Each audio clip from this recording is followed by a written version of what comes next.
Well, good afternoon. Everybody doing well today? Fantastic. Good to see you.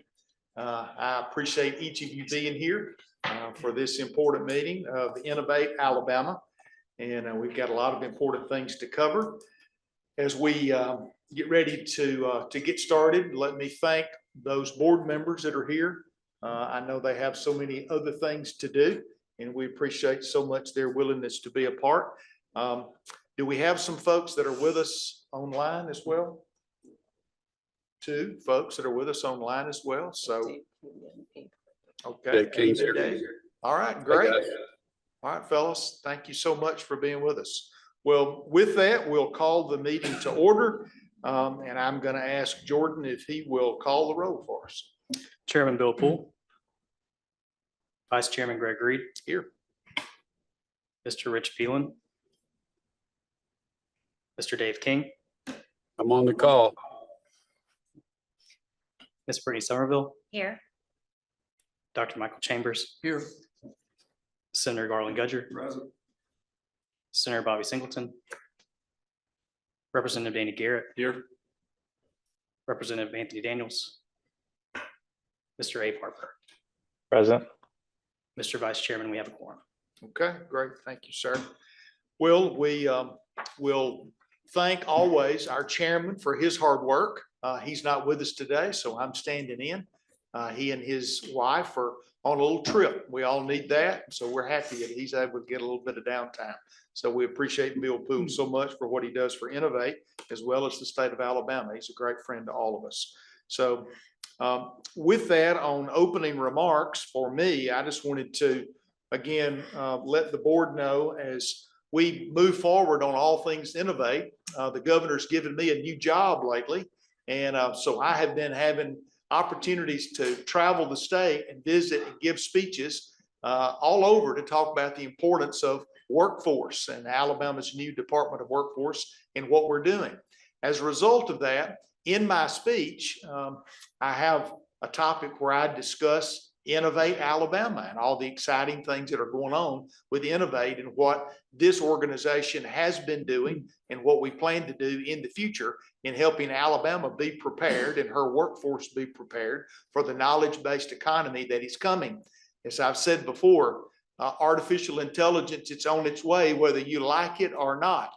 I'm a guy that just learned how to use my phone like a couple of days ago, but we better be ready.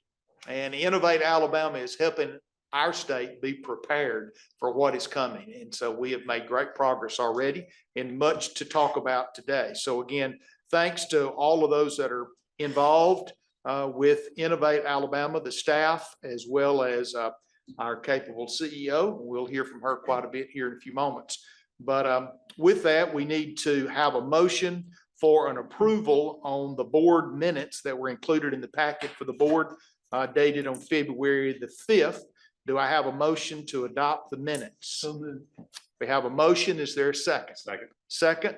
All in favor of adopting the minutes without any changes? Hadn't heard anybody say there needs to be a change. Aye. Aye. All right, let's go ahead and vote. All in favor, aye. Aye. Any opposed? Thank you, gentlemen.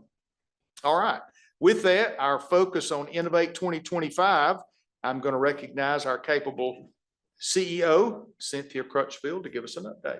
Cynthia. Thank you, Vice Chairman Reed. So good afternoon, everyone. Thank you guys for joining, whether you're in the room or online. We appreciate you taking out the time to join us today. Just to give you a high level of where we are in 2025, we've been off to a really fast start. It's hard to believe that we're already mid-year. I think we've made some really good progress, and you'll hear more about that from the directors a little bit later. Want to call a couple of items to your attention in regards to some of the things that we've been doing over the last few months. Of course, you all have at your desk for board members a copy of the annual impact report. That provides you a very good summary of the programs that we've been executing and the impact that we've made across the state.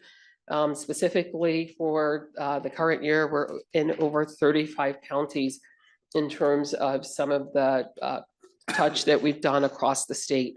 We do expect that to continue as we continue to execute and roll out programs.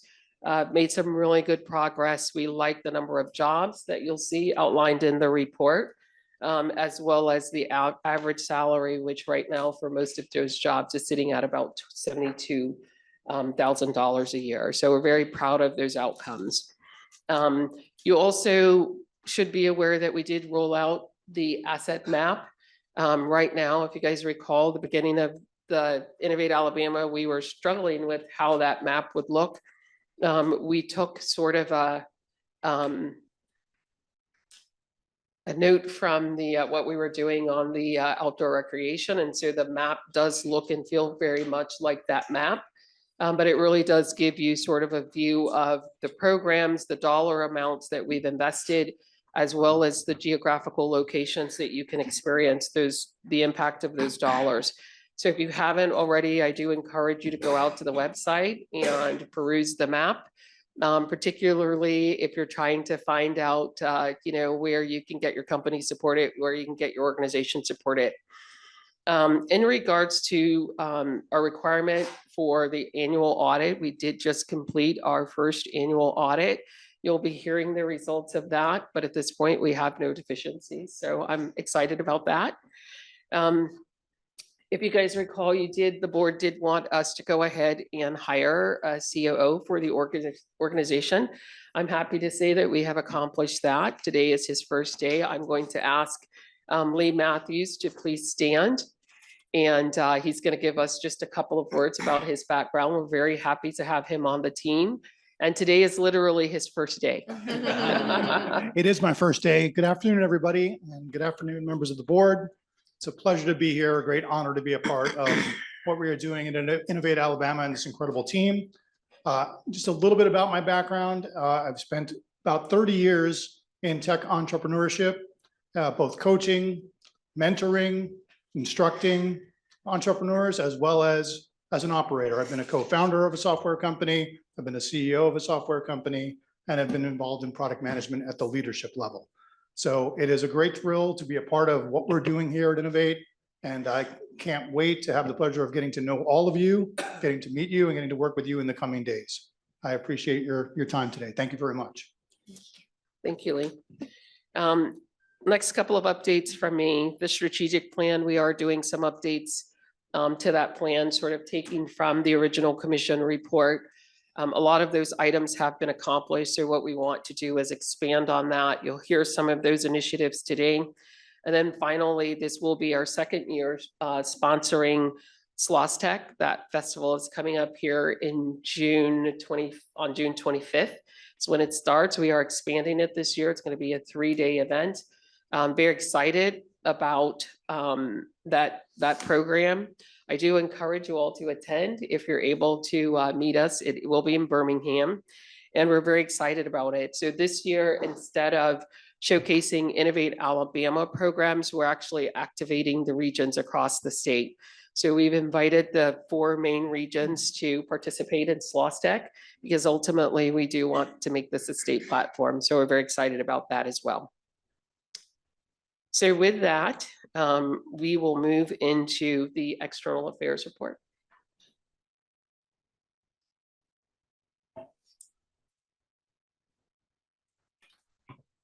Good afternoon. Seems like just yesterday we were in Montgomery at the first quarter board meeting, but lo and behold, here we are in the 6th month of the year. As you can see from the slide, it's been a very active and healthy past 6 months, not only with legislation, but our involvement in Montgomery.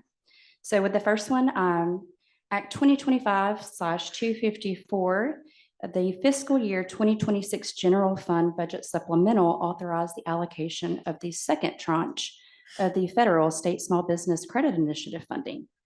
This supports access to capital for small businesses and startups across the state. In just a few, you will hear additional details from Charlie Pond, the the program director for the SSBCI program. Moving on, for budget highlights, the FY 2026 Education Trust Fund budget passed both chambers with minimal changes. In the beginning, Innovate Alabama had requested an allocation of $25 million, with the final budget including a $5 million reduction for Innovate Alabama, totaling $20 million. While we were not completely satisfied and slightly disappointed with that reduction, we are extremely appreciative of the support from the legislature, and will continue to work closely with our budget chairman, budget committees to pursue support for future funding. Moving on to Senate Bill 317, which is currently Act 2025/356. This involves the Innovate Alabama board structure, which is in tab 3 of your binder. Senate Bill 317 codifies Innovate Alabama Board of Directors terms and creates a staggered approach. Prior to this legislation, all 6 at-large directors' terms would expire December 31st of this year. With this legislation, we are creating continuity and strengthening the governance amongst the board. Just a little FYI, this legislation passed unanimously in both chambers. Continued thanks to our sponsors, Senator Singleton, Senator Gudger, and Representative Garrett. So as that being said, the current terms will still be in place until December 31st of this year. And the way that these terms are staggered, 2 of these members' terms will expire in 2025, 2 in 2026, and 2 in 2027. Successor at-large directors will continue to be appointed by the governor with 2-year terms and may be reappointed for an additional term. This legislation takes effect October 1 of this year, and I anticipate conversation with Governor Ivey and her team directly following. Moving on to State of Innovation Day at the Capitol, as you can see pictured on the slide. Innovate Alabama team held multiple meetings throughout the day with key legislative leaders and legislators. We found those meetings to be extremely productive. Had lots of questions, lots of suggestions, and good feedback, and I look forward to that continued engagement moving forward. We also met with Governor Ivey and provided a very high-level overview of Innovate Alabama programs and what we look like moving forward. With that meeting, that included Chairman Poole and Vice Chairman Reed. Following that, our very own CEO, Ms. Crutchfield, was interviewed by Todd Stacy at Capital Journal, which aired on APT just a couple of days following. I hope each of you had an opportunity to view that. We concluded the day with what I thought was an extremely widely and well-attended evening event. Over 30 legislators, members of the executive branch, members of the stakeholders of the community, ecosystem partners, program beneficiaries. I think at one point I counted over a total of 125 people in attendance, which was a pretty amazing sight. In addition to that, we had several founders that shared very impactful stories of how Innovate Alabama has contributed to their business and their success. So with that being said, the last bullet, and then I will conclude, our strategic engagement moving forward. We are going to continue to stress for strong bipartisan support for not only Innovate Alabama, but innovation in general and economic development, with a continued emphasis on recruitment and retainment of workforce, technology, and regional investments throughout the communities. I, along with Ms. Crutchfield, are continuously fine-tuning a very strategic legislative engagement plan to enhance relationships with legislators, the board, business communities, our existing innovation ecosystem, and key stakeholders across the state.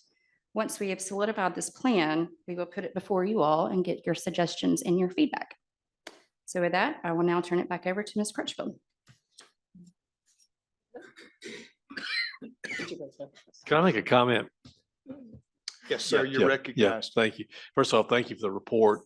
We've talked before about the need to better educate and the legislature and just what Innovate Alabama is all about, what we do, what we don't do, things like that. And of course, I hope joining us here has been a step to that particular plan. But I will say that Innovate Day, that event you mentioned that was well attended, you mentioned there were 30 legislators there. I heard more people who came by my office and basically said, gosh, this is exciting. This was great. And I think what was key was hearing from those founders speak. So I would suggest going forward that to have this engagement and do presentations and that's the legislature is helpful and part of the strategy. But I really think more events where those founders and those success stories can be can communicate their stories, it's going to be really impactful to getting engagement and support from legislature. Good comment, Mr. Chairman. Other comments from any of the board members in regards to Hope's presentation? Hope, I will say, I think that you've done an excellent job. Appreciate your engagement here. I agree with the chairman that many of the topics that we've begun to execute as far as educating elected officials on all the great things that we're doing at Innovate Alabama is going to continue to be really important to us. We've got a lot of great things to talk about, and the fact that we're telling that story and now you're leading the charge and being able to tell that story is something that I think is going to be very important to the board moving forward and be important for our continued success. So Cynthia, thank you for your engagement on this topic as well. It's a big focus. You and I can remember a conversation we had. I told Cynthia, I said, Cynthia, I don't know anything about what you're doing, but I know a lot about politics. Okay. So we need to get busy on this, and we have, and that's been successful. So thank you for your leadership in that regard. And I said, I know a lot of things about the other things, but I know nothing about politics. So we're a good team. We're a good team. I like it. Okay. All right, Cynthia. Okay, so we will move down the agenda and get into our program updates. First up is access to resources. And up front, we will have the SSBCI program. Representative Danny Garrett will present the intro for that program. Thank you, Mr. Crutchfield. It's hard to believe it's been almost a year. End of June will be a year when we launched the SSBCI program. And since that time, I understand we have 70 small businesses that have been impacted through Lend-AL and Invest-AL. We'll hear more about that. So far, Lend-AL has deployed $12.8 million in credit support, which has allowed small businesses to unlock access to $27.6 million in loans to spur growth, expansion, and job creation around the state. And through Invest-AL, Innovate Alabama has invested $7.1 million directly into high growth, scalable companies that are building cutting edge solutions right here in Alabama.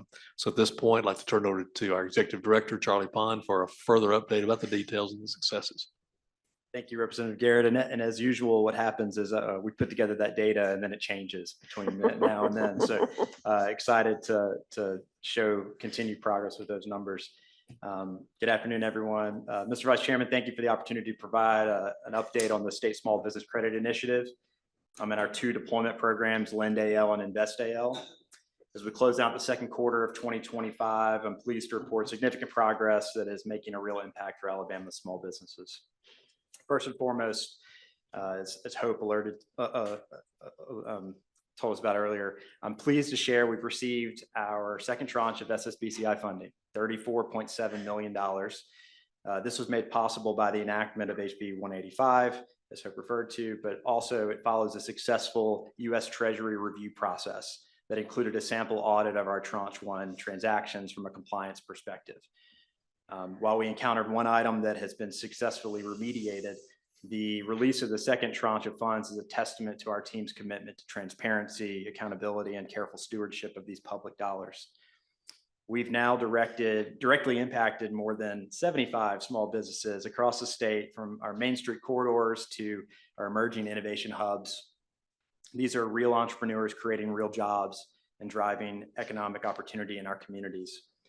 Internally, we've also made meaningful structural improvements to our programs. We're currently transitioning the Lend-AL program management in-house, actively doing that as we speak. This change will reduce administrative expenses while also building durable capacity within Innovate Alabama to support our small businesses and our lenders involved in the Lend-AL program.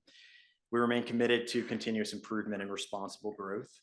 We've made strides to improve our compliance procedures. We're debuting a new lender ledger marketing tool that we think will help attract innovative and tech companies to the program.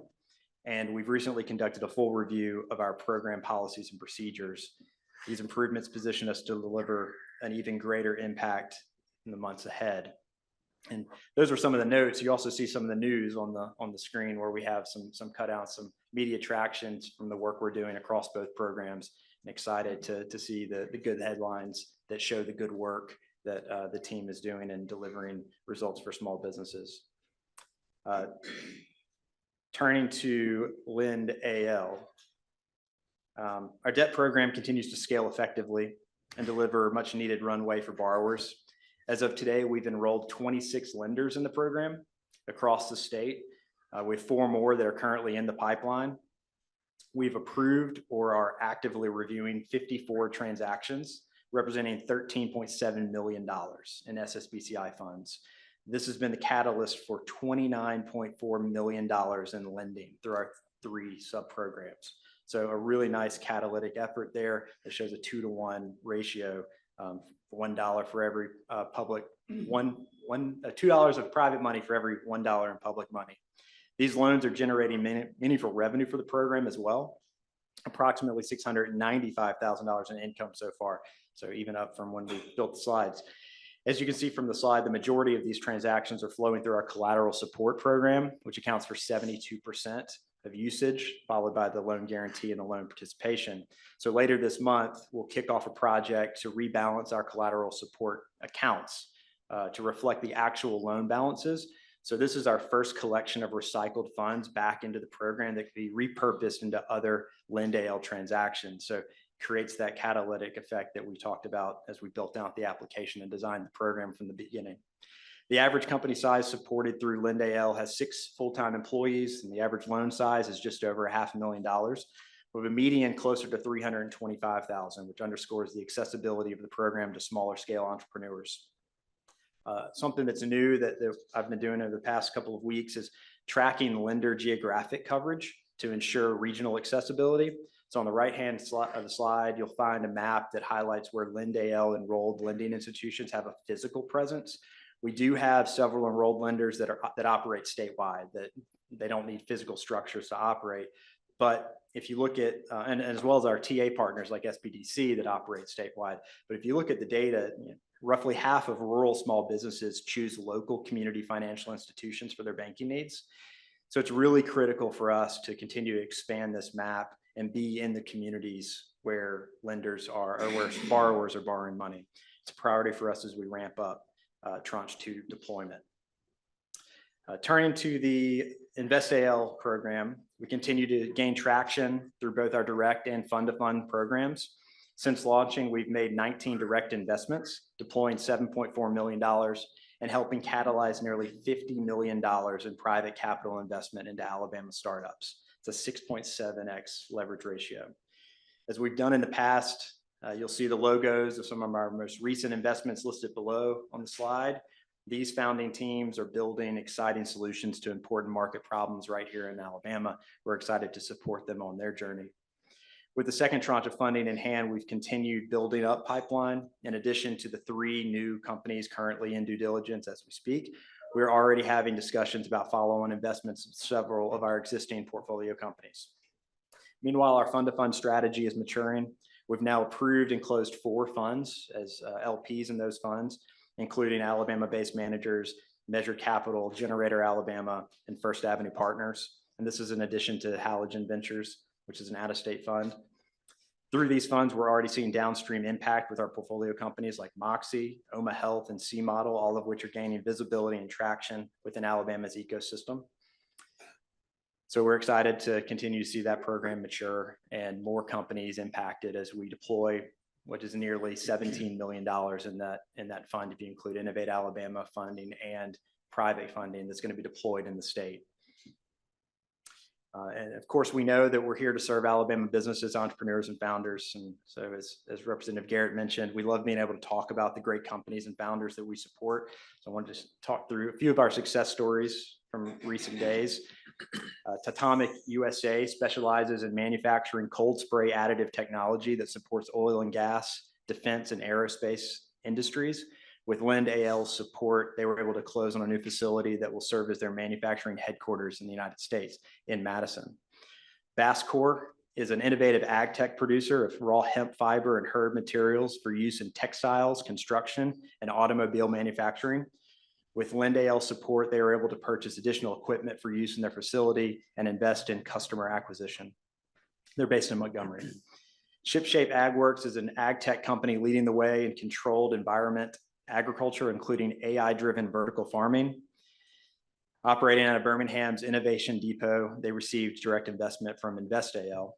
And then finally, Land Trust, platform designed to connect landowners with outdoor recreators seeking recreational land access in an easy-to-use online marketplace. They're based in Fairhope in Baldwin County, and we're thrilled to have them as well as the other three as a portfolio company. Not on this slide, but actually physically here in the room today is Taylor Peak. Taylor's the co-founder and CEO of Occupy, who is revolutionizing the way that property managers process payments and how their tenants pay. So I'd like to invite Taylor up to share a little bit about what her team is building here in Alabama. Try to cut through. Come over here. No, you have to come over here, Taylor. We got to make sure we get you recorded. Thank you for being here today. Thank you for having me. I appreciate it. As Charlie mentioned, my name is Taylor Peak. Our company is Occupy, but I'm mostly here today to say thank you. As Charlie mentioned, and if I get these numbers wrong, he will correct me later. But I believe the InvestAL funds are at approximately 7.4 million that are deployed right now. And the venture capital in our state in 2024, as you know, was $81 million. So the amount of work that you guys are doing and the difference that you're making in this community is really important. A lot of the logos and names you see on the board are our friends or partners in the business. Specifically at Occupy, we are focused on affordable housing, payments and screening in affordable housing specifically. And we were fortunate enough to be a part of those deployed funds. InvestAL invested $250,000 in our company. We also have 2 additional venture capital funds, both in DC, who have invested in Occupy. So happy to report we've raised over $2 million. In the last 2 weeks, we are working on partnerships with banks in their affordable housing and underserved communities. We've signed 4 customer agreements in the last 2 weeks, so our team has been very busy. But we're really excited to be part of this effort. We think it's really important.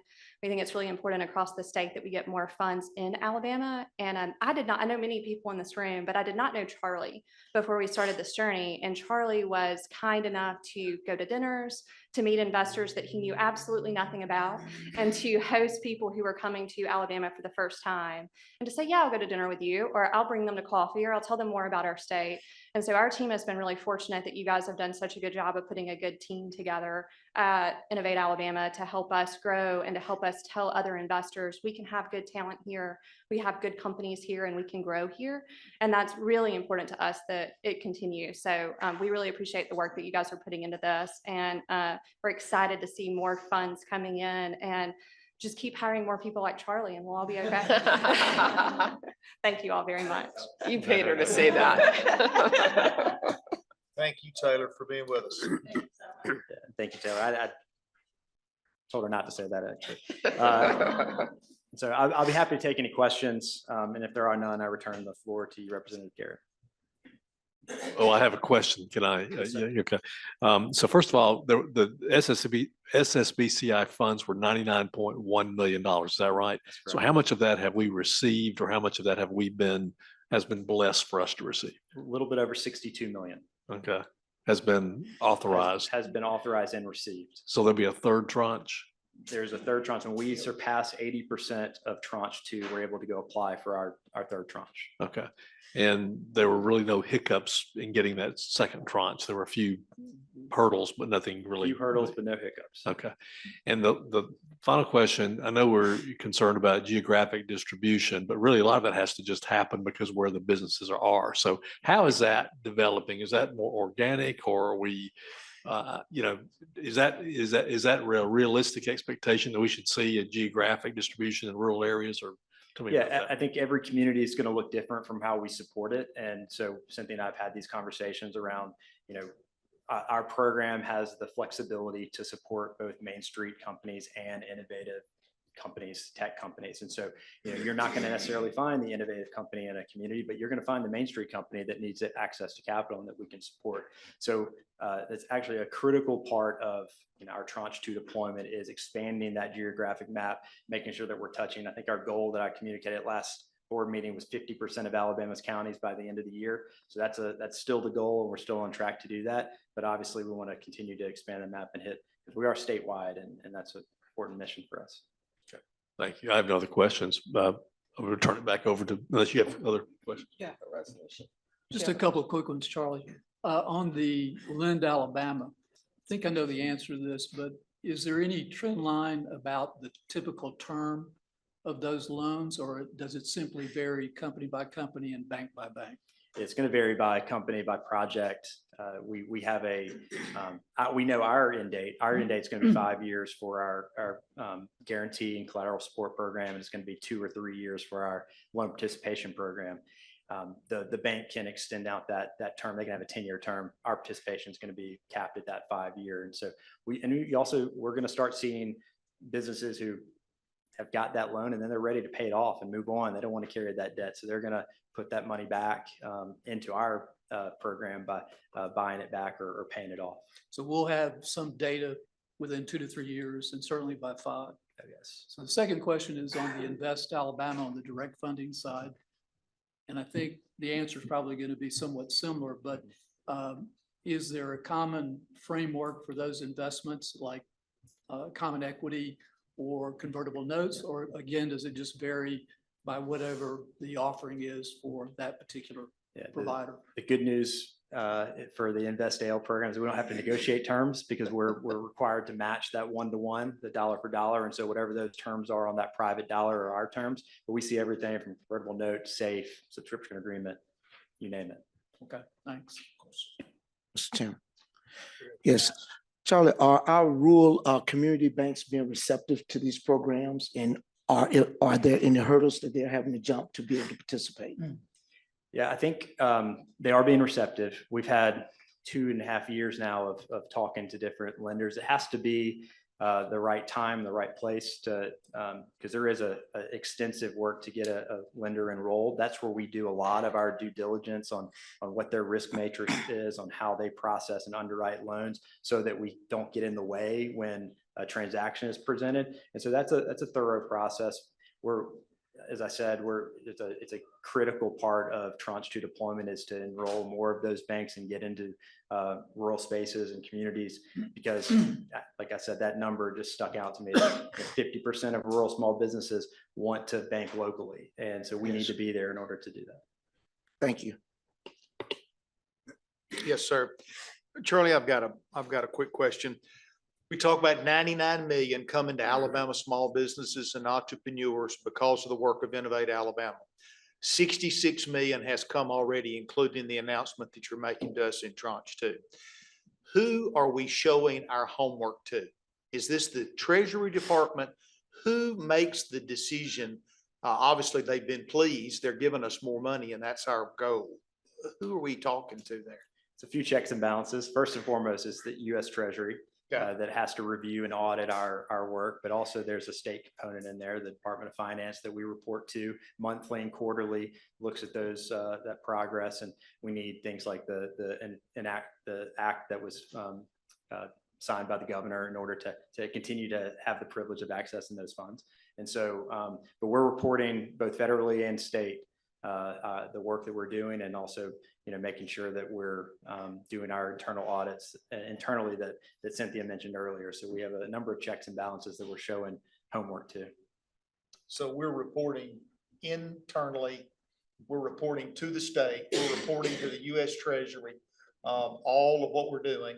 And as a result, we're continuing to get good marks, and these dollars are continuing to come to Alabama businesses. That's right. Yes, sir. Great. All right, Cynthia, I think we have a couple of resolutions. And I'm going to ask you explain what the resolutions are, and then we'll take votes on these individually. Okay, so for SSBCI, this particular resolution, you heard Charlie talk about the loan that had to be unenrolled from SSBCI over to a separate loan program under Innovate Alabama.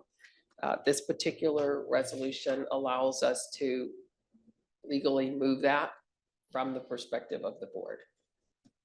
All right, I need a motion. So moved. So moved. Have a second? Second. All in favor, aye. Aye. All opposed? All right, we have approval on the first resolution. Okay. The next, thank you guys for that report. That was absolutely very impactful in terms of understanding the impact that we're making within the community for the SSBCI program. And thanks so much to Brooke for that presentation. I think she's gone now. I don't see her, but we really appreciate that presentation. Next up, we will have Brittany Somerville, who will provide the intro to the Venture Studio program. Thank you. Mr. Vice Chairman and members of the board, I'm excited to provide an update to you all today of one of the initiatives that we've launched under the Innovate Alabama Capital Access Initiative, which is the Innovate Alabama Venture Studio. As approved by this board, we officially launched the studio earlier this year in partnership with Harmony Venture Labs. The goal is to build and scale 10 high-growth venture backable companies over the next 3 years right here in Alabama. In just the first few months of operation, the studio has begun onboarding corporate partners and facilitating deep ideation cycles to generate new startup concepts. Early traction is promising, and it affirms that the council's recommendation that we need to build not just companies, but also an ecosystem that supports them. To ensure that these emerging companies have access to the capital they need to grow, the council is recommending that the establishment of a dedicated fund mechanism to support the studio's portfolio companies. This mechanism will complement our existing capital access tools and also serve as a critical step in building a pipeline from company creation to scalable growth. I'd like to bring up Mary Beth Grant, Innovate Alabama's Capital Access Program Director, who will share more about the Venture Studio's progress and also our vision for what's ahead. Mary Beth? Perfect. Thank you so much. And good afternoon, everyone. And I'm really excited to give a quick update on the Venture Studio and the upcoming Venture Studio Fund as well. Both of these are, as Brittany mentioned, really key parts of our broader strategy to grow high impact entrepreneurship here in Alabama and ensure that our state remains competitive in attracting and retaining top talent, innovation, and investment. We kind of finalized our contract with Harmony Venture Labs back in March of this year. So the Venture Studio has been up and running for almost 3 months now. And in that short time, Harmony Venture Labs has really hit the ground running, onboarding corporate partners, completing some of their innovation cycles, and really developing what that corporate partner pipeline will look like going forward. The studio is building these companies in direct partnership with Alabama corporations, ensuring that these solutions are rooted in those real market demands and that talent and intellectual property is grown here in Alabama. But of course, launching these companies is only part of the equation. To help these startups grow beyond just that idea phase, we're also looking to create a dedicated Venture Studio fund to help provide early seed capital to these companies emerging from the studio, and then also kind of creating those follow-on funding rounds as they continue to grow and scale without requiring them to leave Alabama to raise that capital. As Brittany mentioned, the council has played a key role in shaping how Innovate Alabama will play into this fund. And with that, I'd like to turn it over to Shagan Otulana from Harmony Venture Labs, who will walk us through the fund details and a couple of updates on the studio's progress so far.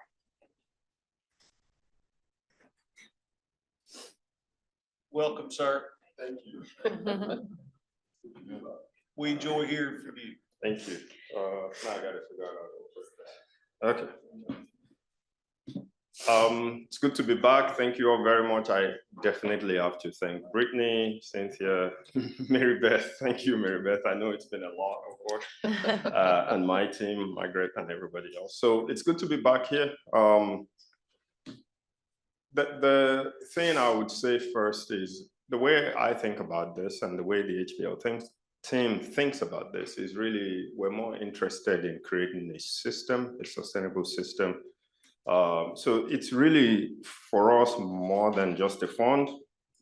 It's really a long-term mechanism to help Alabama take advantage of the innovation ecosystem that's building around us, so we're not left behind. So the model we're proposing here is really focused on continuous innovation, where you really have an engine, and it's part of everything else we're doing within the ecosystem. I think we all know the numbers. Alabama ranks for the 5th in venture capital per million in GDP. And that translates to fewer startups, less talent retention, and ultimately it leads to lower economic growth, specifically around innovative, high growth companies.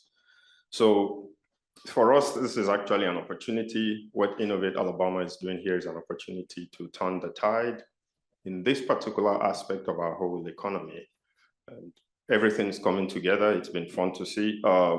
So one way we think we can solve this problem is really a combination of a studio that builds companies and a venture fund that gives those companies an advantage through capital.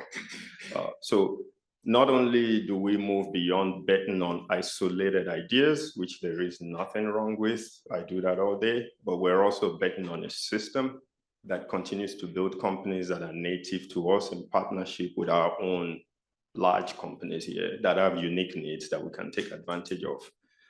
So as Marybeth said, the partnership's already in motion. We have 2 active innovation cycles. Innovation cycles are the ways we create new companies at HVL. That's just the name for it. It's a structured process for ideation, validation, and launch. So we have companies like Regions and Compass that have signed agreements with us and others that we're talking to. We have 2 new partners being onboarded, and then we have companies in the pipeline, and we'll continue to build that pipeline. So the momentum is building, and now what is needed is really an institutional capital structure to keep the momentum going, and that's really what this fund is about. There is a certain way the world looks at institutional capital structures that's a little different from individual angel investing that we're trying to capitalize on here. So to meet the scale that we're trying to get to here, and we're starting with a small bet, but to meet the scale, we believe that the funding gives those new startups an advantage. And it becomes a true statewide engine to accomplish what we're trying to do. In terms of the fund, it's very simple. It's a $10 million fund deployed over 3 years, held for 10 years. Innovate Alabama is an anchor LP at 5 million, and then we come alongside them to raise at least another 5 million into the fund. And we've made this really straightforward. Governance has been carefully structured here. So Innovate and other LPs will be well represented. HVL manages the fund, but LPs retain oversight and priority return of capital. That's very important. So this is really sustainable. So this is a professional investment vehicle with controls and alignment kind of built into it. And I think that's very important. It's a very traditional venture model. It's really the standard 80-20. The LPs get their money back, and then the profit is shared 80-20. There's a 2% fee that kind of pairs down after deployment. And if you want to see an overview, this is how we see it. There's the studio that creates the companies in collaboration with Alabama's companies, mostly large and mid-sized companies. There is a fund that advantages those companies with institutional capital, but there's also a vehicle to attract other institutional capital. It's very easy for us to bring more institutional capital into the state, into our companies, when we also have institutional capital here. So this is the engine as we cannot see it. And in 3 years, my hope, my belief is that we would have launched at least 10 new high growth companies. We're specifically focused on high growth companies here. And that in addition to the capital we deploy, there will be at that early stage, hopefully way more capital beyond the early stage. There will be an additional 10 million of invested capital in the state. And the goal here is not just about launching 10 companies. It's really creating a compounding effect that generates a lot in economic impact over time for years to come.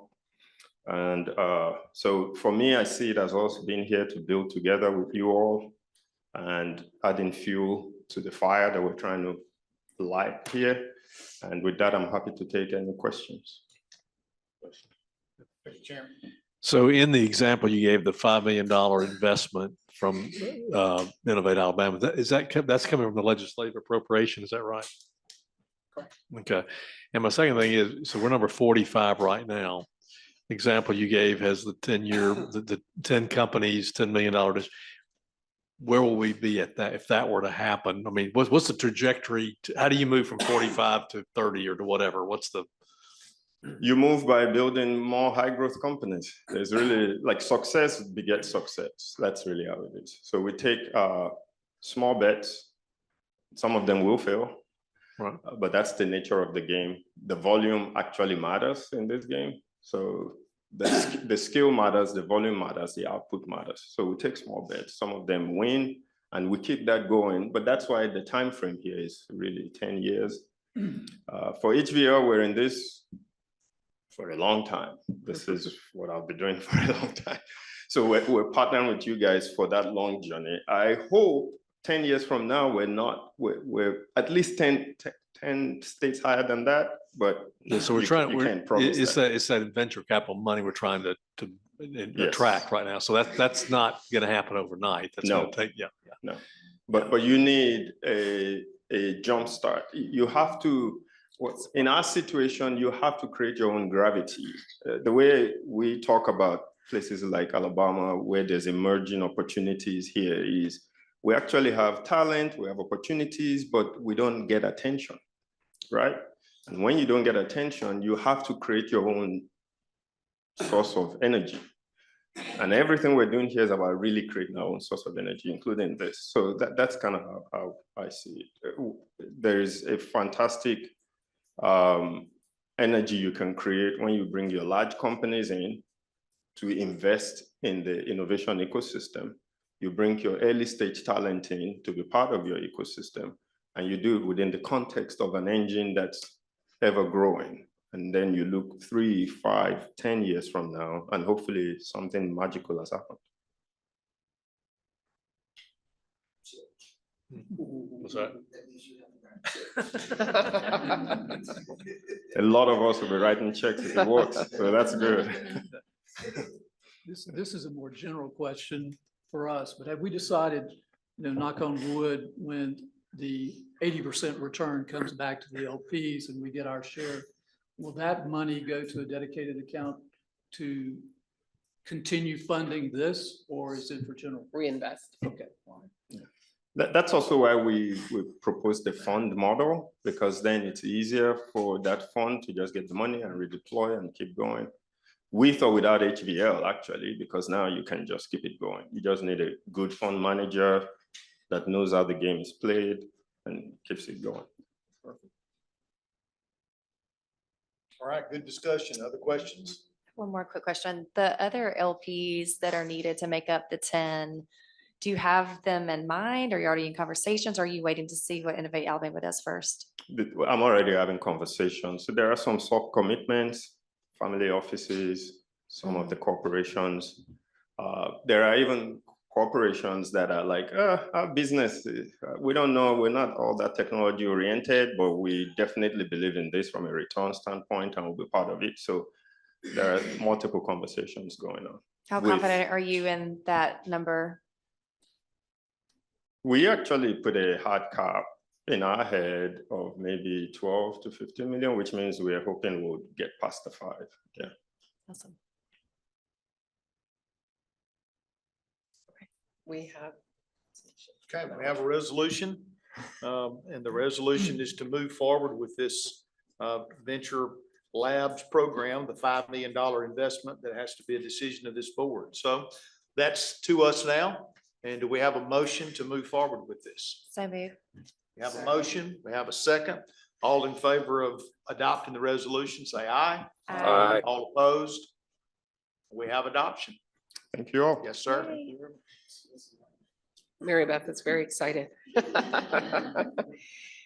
Okay, thank you guys so much for that. And I can't tell you how many hours have gone into honestly producing this program. So we're really happy. What else? Yes, you're very happy. Big deal. Just for the record, please, Mr. Chairman, make sure there was no abstentions or anything on that last vote. I want to make sure everybody was unanimous on that when it comes budget time. Thank you, Mr. President. It's all recorded.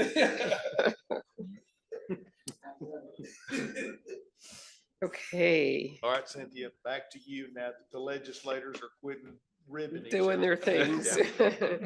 Okay, so Senator Gudger, welcome. And at Innovate Alabama, you don't get much of a break. You get to just jump in. So if you would give us the introduction for the Capital Access Initiative. Oh, thank you. I appreciate it, Madam CEO.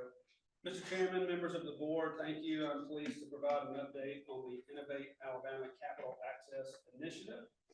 As you may recall, this initiative was launched to address long-standing capital access challenges faced by Alabama founders and businesses. To guide this work, the board approved the formation of the Innovate Alabama Capital Access Innovate Advisory Council. Please excuse me. A group of more than 30 cross-sector professionals and across from the state and beyond. This council has worked diligently to access barriers, surface best practices, and recommend strategic solutions for capital access, generation, and deployment. In our previous meetings, the council brought forth a recommendation to launch the Innovate Alabama Venture Studio, now operational in partnership with Harmony Venture Labs.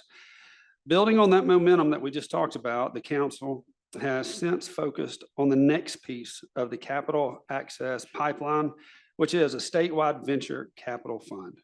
I'm pleased to turn the floor over to Mary Beth Grant, Innovate Alabama's Capital Access Program Director, who will walk us through the council's most recent recommendation, the Innovate Alabama Venture Capital Fund, the vital next step in catalyzing the investment in the high growth companies being built right here in Alabama. With no further ado, Ms. Mary Beth, thank you. Perfect. Thank you so much. And good afternoon again. So throughout the spring, the Capital Access Advisory Council met regularly, kind of to help define and design what a new program for Innovate Alabama would look like, a dedicated Innovate Alabama Venture Fund. So the council has kind of helped develop what a venture growth fund would look like, a direct response to the clear gap in the market that many high potential Alabama companies face challenges accessing flexible capital that they need to scale.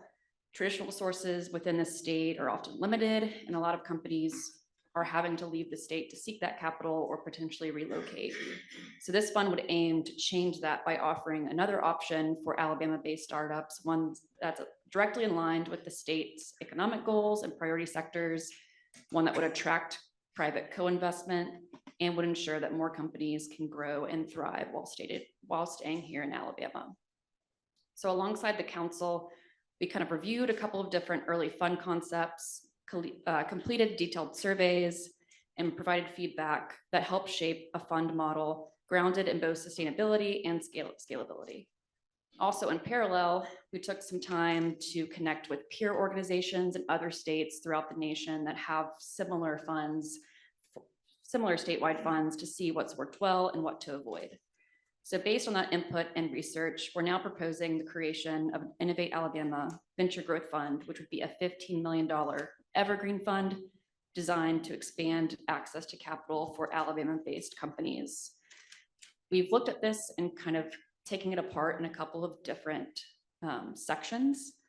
So the fund would be structured around those three kind of key components. One of those would be a direct growth investment program, anticipated at about a $10 million fund size. This program would co-invest alongside private investors, specifically in Alabama-based startups that are in the early growth stages. So thinking about those startups that are raising a 1 to 10 million round, kind of targeting that area. We would like to mirror a lot of the success that SSBCI has seen of requiring that 1-to-1 private capital match before committing capital. And we've also seen across other states that there's typically a cap of how much they'll participate. So we've kind of kept that at 25% to make sure there's at least 75% of other private capital going into those companies. Investment sizes between about 100,000 and 2 million. And then we would, companies would have to align with those Alabama Catalyst priority sectors as well. We would also have a fund of funds program anticipating about $5 million for that. This component would invest somewhere between 1 and 5 Alabama-based venture capital funds that demonstrate a strong commitment to backing in-state companies.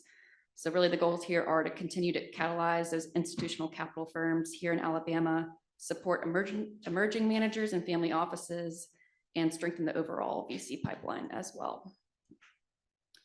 We've also contemplated creating an Innovate loan capital program, so a debt program here that would support innovative companies that may not be actively pursuing venture capital, especially those in rural communities as well.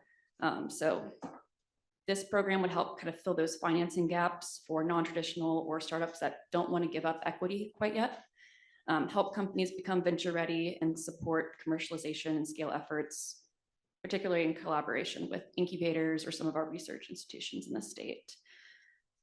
The returns from all 3 of these programs would be invested back into the fund in an evergreen structure, making sure that we're creating a self-sustaining pool of capital to support future generations of Alabama entrepreneurs. So in a couple of weeks, we'll continue to work with the council to refine that design, the operational procedures, and some of those key performance metrics that we'll want to hit. And our goal is to bring kind of the full proposal back to you guys for approval in September.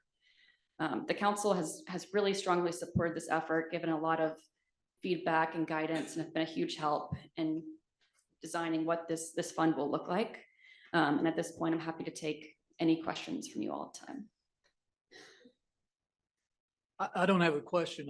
I just wanted to compliment you. It's no small feat to get on a phone call with 30 people from across the state and all of them sending you questions like I have. So I just wanted to thank you for your diligence and the way you've gone about it. Thank you. Any other questions? All right, Ms. Grant, thank you very much. Thank you. Back to you, Mr. President. Any other Awesome. comments? We're done. We're through with Ms. Grant and I'm turning back over to you. All right, Cynthia, I think We are moving along. STTR. Silver Sitter. And the thing that I would say about the Capital Access Initiative, remember that fund is already funded, so there is no ask. The fund has already been in the budget approved. So once Mary Beth and the team gets back in terms of formulating it, what you'll be approving is the structure of the fund and how it works, not the funding itself. So the funding is already allocated. Okay, so next up, we will have the supplemental grant funding program, as we call it, Silver Sitter. And Dr. Chambers, will you please give the intro? So I feel a little old fashioned. I keep calling it SBIR or STTR, but Silver Sitter is So do faster. I. I agree. So this is, I guess, the first and the oldest, if you can say that, of the programs that we launched. And I want to say 4 years ago, Miller, is it? Yeah. So it's been around for a while. It's been highly successful, as you'll learn in a moment. Particularly if you kind of consider the atmosphere that's going on in Washington right now concerning grants and institutions of higher education. There's not a time that's more significant for a state to have certain programs that can help companies, small businesses. And so it's not just Silver Sitter in that respect, but all the other grant opportunities that you're hearing about that Innovate Alabama has offered. It's really perfect timing in this area or time of, I would say, transition and uncertainty, to say the least, about what's happening.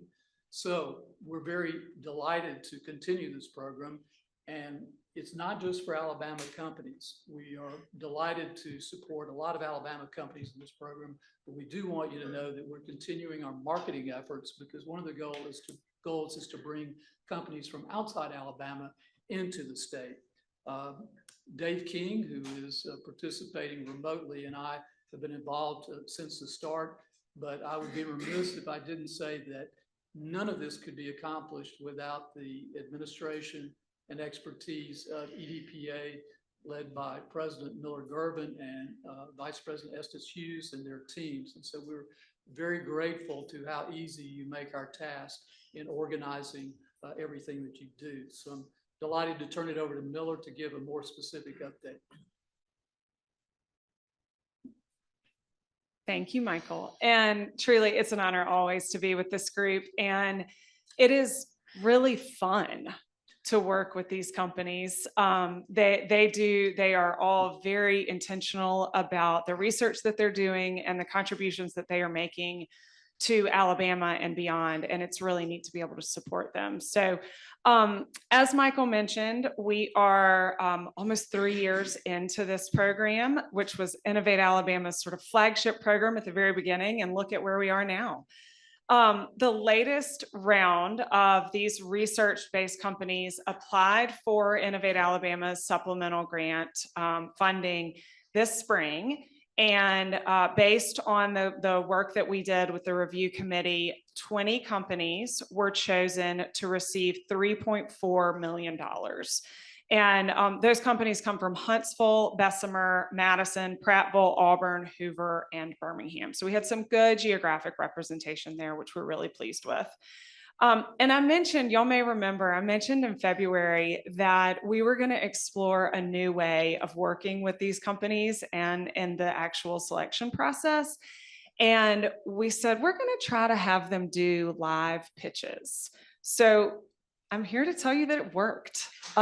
Michael, Dave, and the EDPA team got together in our conference room right down there, and we heard from almost 30 companies in one day doing 3-minute pitches, and then we asked them questions. And in what I think was probably the biggest feat is that every single company showed up on time and not a single technological glitch was had. It was remarkable. So it was really fun to be able to interact with the founders, hear the plans that they have for that money, be able to talk to the people that are receiving these funds, and here we had several that were repeat applicants, and to have them be able to say, I used my first round for X, Y, and Z, and now here I am again, and I'm excited to continue my growth with this next round of funding. So I think that's something that we all feel strongly that we will do again.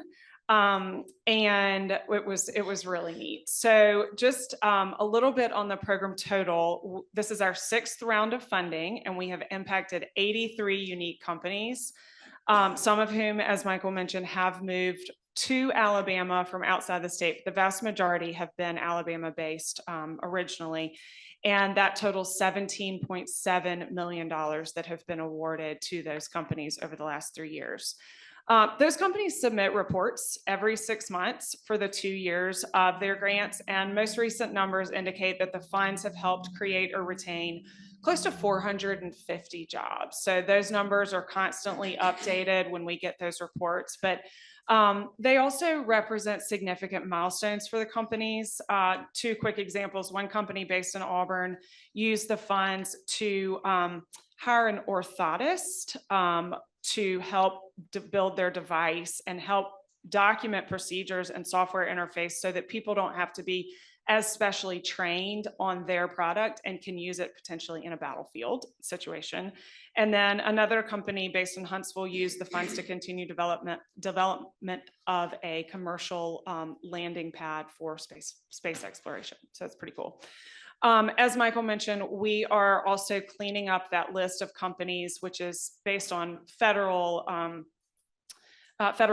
grants of outside of Alabama companies. So companies that have received grants that could potentially be eligible for Innovate Alabama funds and move here. So we're working to clean that up and get it marketable for the next round. And then, as Michael mentioned, with the uncertainty on the federal government side, that has been a source of concern for some of these companies because so many of them are heavily reliant on federal funding. But recent indicators say that that program is going to continue forward, and Innovate Alabama is partnering with Bio Alabama to host a webinar on July 23rd to help guide companies on how to apply for those federal funds. And if they receive them, they would then be eligible to receive our Innovate supplemental funds. So that's great. And then the round 2 applications for this next round for this year will open in the next couple days on the Innovate Alabama website. So those will close July 11th. But if you know of companies that have those federal awards as of July 1st, 2024, please send them to us and our team will vet their applications and hopefully get them some money. So that is it for me. Any questions? I do have one question. The Yes, sir. state matches, how, does that vary or is that a set number? It's a set number based on what phase of federal SBI or STTR. I'm like Michael, I'm old fashioned with that. Sibber sitter. It rolls off the tongue more, but I have a hard time. So if you are phase 1, you are eligible for up to $100,000 or 50% of your federal dollars, whichever is less. And then for phase 2, it's up to $250,000 or 50% of your award. Yeah. Anything else? Other questions? Thanks, We can make note of how much time Dr. Chambers, Dave King, and Miller are spending doing this. We know of one day you were here at least all day. It's a lot more than that, but that was a fun one. Well, I'll just say that Dave King and I both took a vacation after that day. we all needed a vacation after that, but it was really, really fun. So it was cool. Well, thank you, Miller. Thank you to the board members for their engagement. Wow. And I certainly appreciate that. I know when I brought that up, you guys are like, pitch competition, that sounds like really hard. I would like to recognize, that we do have Sharice Stokes in the room. Regarding the Silver Sitter program, they did receive a FAST federal grant through the Catalyst that does help companies understand the process of Silver Sitter. So even outside of our funding, we've got some additional funding from the SBA to help support that program. So thanks to Sharice on that. Okay, next up is our favorite tax credit program, and Representative Daniels will present the introduction. Thank you, Madam CEO. I have the pleasure of introducing the status of the Innovate Alabama Tax Credit Program. This program continued success has driven a sharp rise in demand since its initial $25 million allocation for the first round of funding in 2023 tax credits. Over the past year, we've seen significant growth both in engagement and in applications, leading to a major competitive selection process. We're requesting board approval for $12,527,708 in tax credits for this round.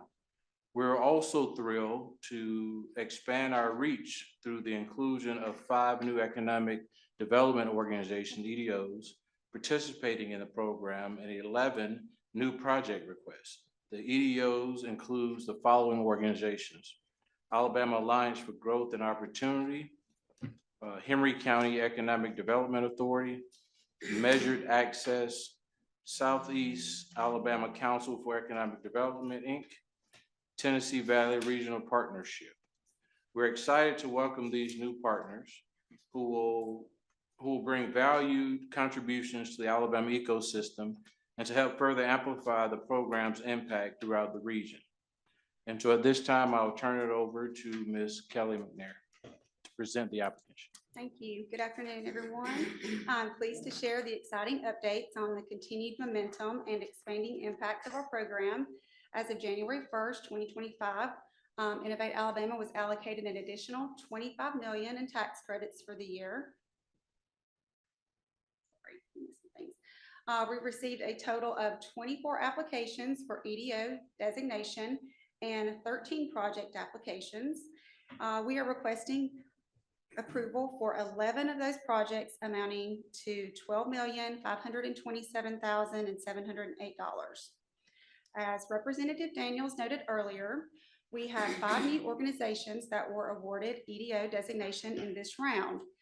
As you can see on the slide, there's a map here. It's a snapshot of our asset map. And just this round, we have EDOs reaching into 12 new rural counties. We have Alabama Alliance for Growth and Opportunity in Fayette County, Henry County EDA, located in Henry County, And we are really excited about the collaboration we're seeing with Grow Southeast Alabama. Their organization includes 11 different counties, 6 of which are in the Wiregrass region, alongside Barber, Butler, Pike, and Crenshaw counties. So we're really excited about the way they're all collaborating and working together. Included in your board packet, there's a summary of the tax credit program along with projections for in round 2, which officially opens today after the board meeting. This slideshow shows a condensed version of what you all have been provided. As you can see here, for confidentiality, I've hidden the first column of this slide, which contains the names of the participating organizations. But I'd like to kind of provide some context around the projections to help explain how we arrive at our funding recommendations. In the second column, you'll see the amounts awarded to each organization in the previous year. So we take that amount, and then in preparation for this round, I've engaged directly with the EDOs to kind of gauge their interest and gather their projected requested amounts. And I've noted those amounts in the third column. I also verify when I speak with them that they fully utilized their prior allocations before considering them for additional credits. So pending approval of this round's tax credits, we anticipate having just over 12 million available for round 2. And in contrast, you can see in that last column, we've already seen over 23 million in projected requests. And that's just for the second round. So just from the EDOs that we know are going to be planning to apply, this really doesn't even include the ones that we don't even know about yet. So I just wanted you all to kind of see the demand. It's way far outpacing our available resources. And I believe this high level of interest underscores both the strength of the program and the growing confidence in its impact across the state. So to manage this, we have applied a 10% reduction to the requested amounts across the board, with the exception of 2 organizations, which I'll just discuss as I'll walk you through each of the projects. Vice Chairman Reed, would you like for me to do each one of these individually and then y'all approve it after each project? I think that's what we're going to want to do. So you're going to speak to the exact project. Once you finish, we'll pause. Any questions from the members, and then we'll have an individual motion, second, and vote on each of these 11 as we move through them. Okay. And I'll remind the board members, if there would be any instance to where there was a conflict related to any of these, then you're going to need to be aware of that so that you can make an appropriate abstention related to casting your vote related to one of the topics that you may have a relationship with. Okay. So, all right. Sounds good. We'll get started. We have Yes, a lot ma'am. of them. All right. The first project is one of our state EDOs, Apollo. I will go ahead and say, I'm going to start out with telling you, we're going to discuss the existing EDOs first and their projects.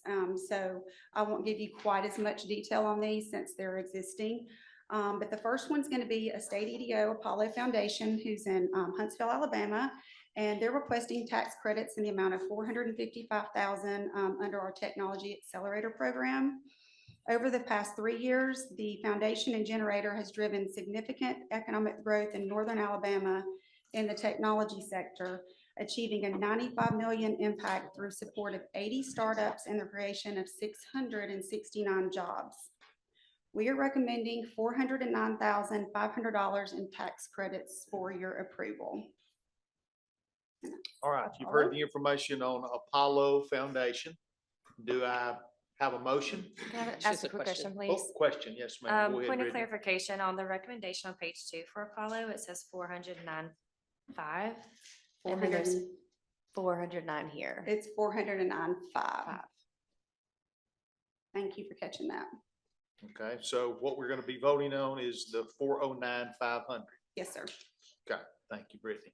All right, we have a motion for Apollo. So moved. Second?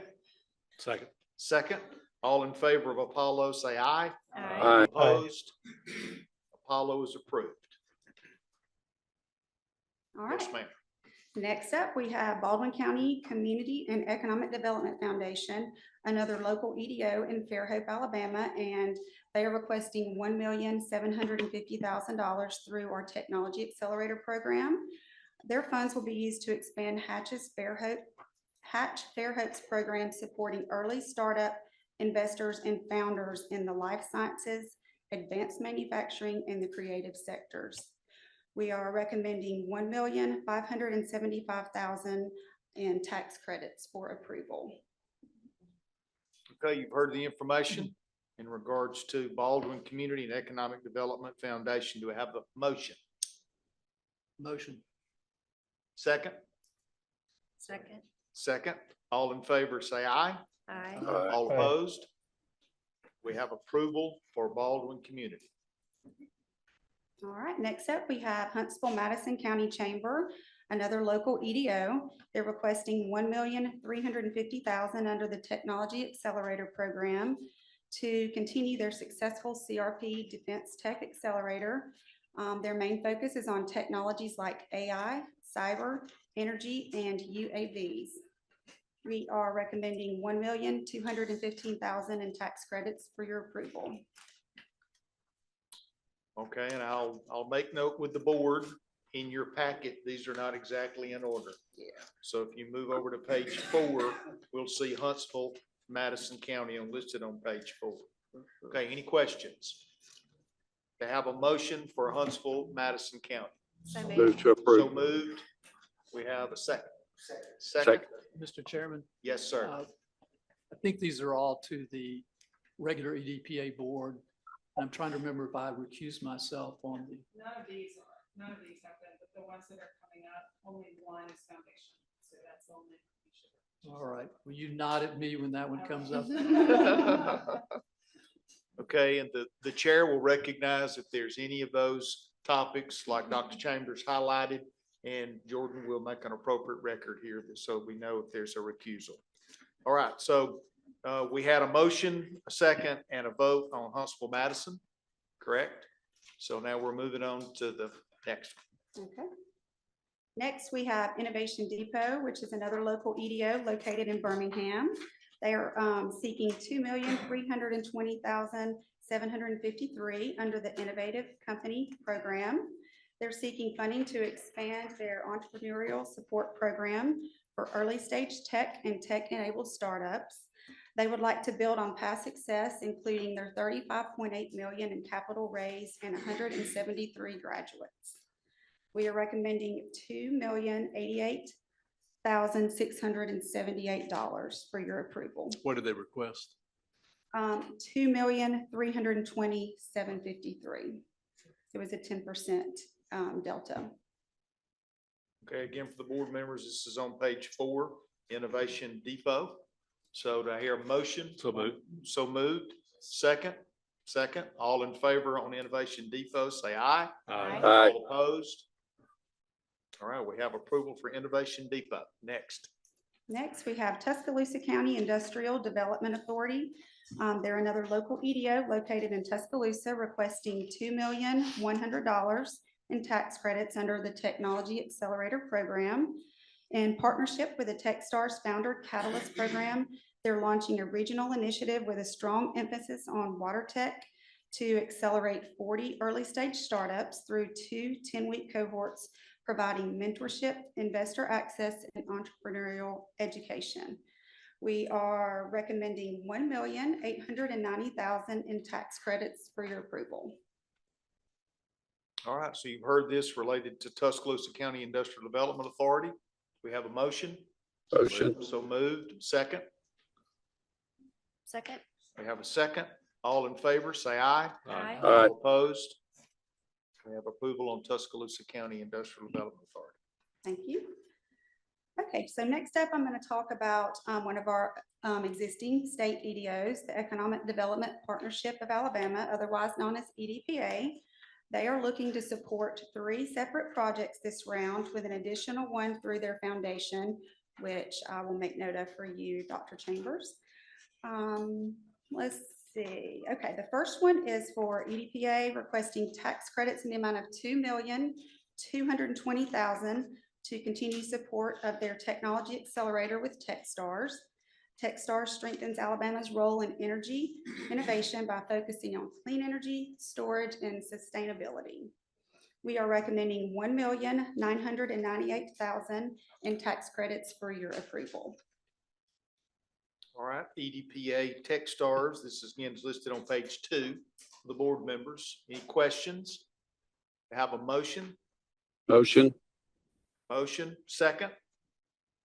Second. All in favor, say aye. Aye. All opposed?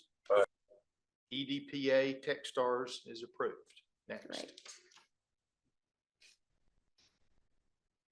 Okay. Next, we have EDPA. This one's another state economic development organization. They're requesting tax credits in the amount of $430,000 under the Technology Accelerator Program in partnership with Generator to support Alabama Next. Alabama Next is a new initiative aimed at supporting high potential Alabama startups as they transition beyond the seed stage and prepare for Series A investment. By focusing on these key industries like mobility, life science, forestry, and advanced manufacturing, Alabama Next aligns with the state's catalyst strategy and fills a critical gap between the accelerator completion and long-term business success. We are recommending $387,000 in tax credits for your approval. Okay, EDPA Alabama Next.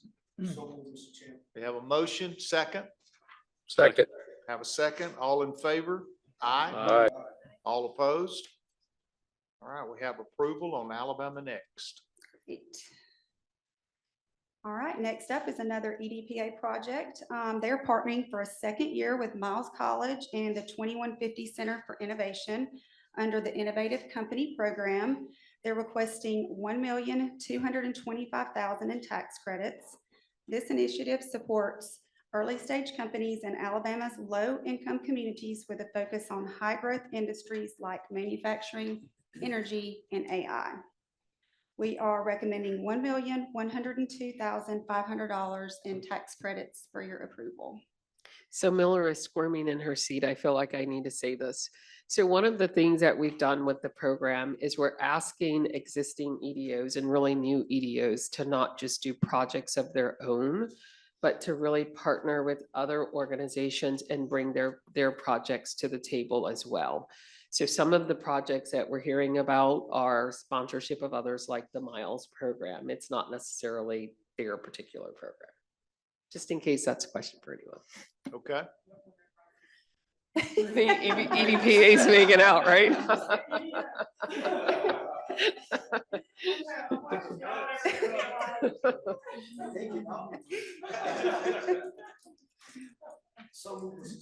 So moved. Second? We have a second. All in favor, EDPA Miles College, say aye. Aye. All opposed? We have approval. Great. Okay, this one is for the foundation, EDPA Foundation, and this is their project, which is great.